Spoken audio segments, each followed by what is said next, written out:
जाहिर है कि करारी हार की हताशा में कांग्रेस अपनी सामंती सोच को दिखाने वाले बयान एक ऐसे सीएम को लेकर दे रही है जो भले ही नए हो लेकिन अपराध, भ्रष्टाचार के समूल नाश और केंद्र की योजनाओं को जन जन तक पहुंचाने के लिए सीएम भजन लाल ने शपथ लेते ही कई पहल का ऐलान किया है। नकल माफिया पर लगाम के लिए एसआईटी, अपराधियों पर लगाम के लिए एंटी गैंगस्टर टास्क फोर्स का ऐलान किया जा चुका है। भजन लाल एक्शन में है, जनता के हित में फैसले ले रहे हैं और जनता के बीच में है। अब तुष्टीकरण की नीति पर चलने वाली कांग्रेस को ये कैसे पसंद आ सकता है भला? शायद इसीलिए वो बयानों के तीर चलाकर अपनी खींच मिटा रही है। Bureau report, Republic Bharat.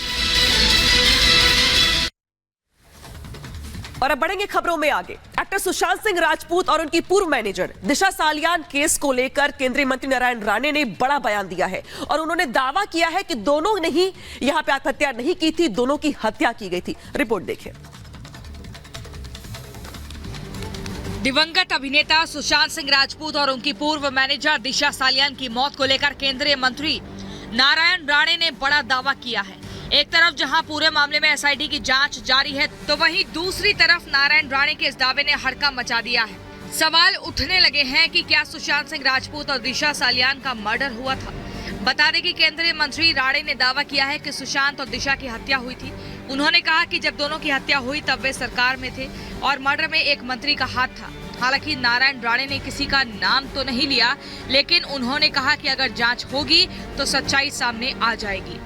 हमारे होम मिनिस्टर और हमारे देवेंद्र फडणवीस जी ने, डीसीएम साहब ने इस सारे विषय के ऊपर एसआईटी इंक्वायरी जाहिर की है। जल्दी इस सब चीज का दूध का दूध पानी का पानी हो जाए।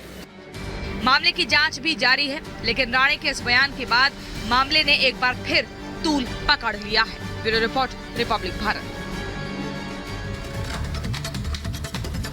अर्जेंटीना में विनाशकारी तूफान ने जमकर कहर बरपाया है। 13 लोगों की इस विनाशकारी तूफान की वजह से मौत हो गई है। कैसे इस तूफान ने तबाही मचाई, देखिए 1 मिनट की रिपोर्ट के जरिए।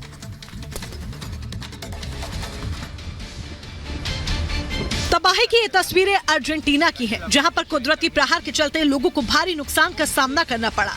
जनजीवन अस्त व्यस्त हो गया है, बिजली ठप है, तूफान में सैकड़ों घर उजड़ गए, हर तरफ तबाही ही तबाही है।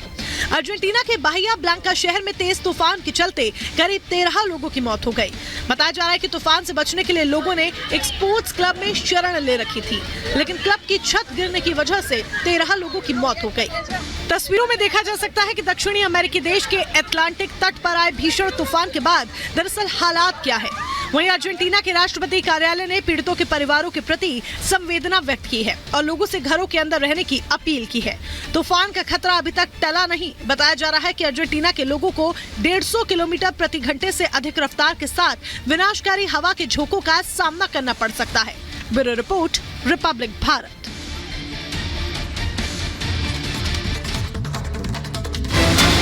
खबर आ रही है मध्य प्रदेश से, जहां पर हार के बाद कमलनाथ पर गाज गिरी है। हार के बाद कमलनाथ ने इस्तीफा दिया और अब जीतू पटवारी को मध्य प्रदेश के प्रदेश अध्यक्ष के साथ साथ अगर बात की जाए तो उमंग सिंगार को नेता प्रतिपक्ष बनाया गया है। यानी कि जिस तरीके से चुनाव में हार मिली, इसके बाद से नेताओं के कद में कटौती की गई। कमलनाथ से मध्य प्रदेश की कमान छीन ली गई है। कमलनाथ का पद से इस्तीफा हो गया है। जिस तरीके से हार में शिकस्त झेलनी पड़ी कांग्रेस को, क्योंकि मध्य प्रदेश में जो कमान थी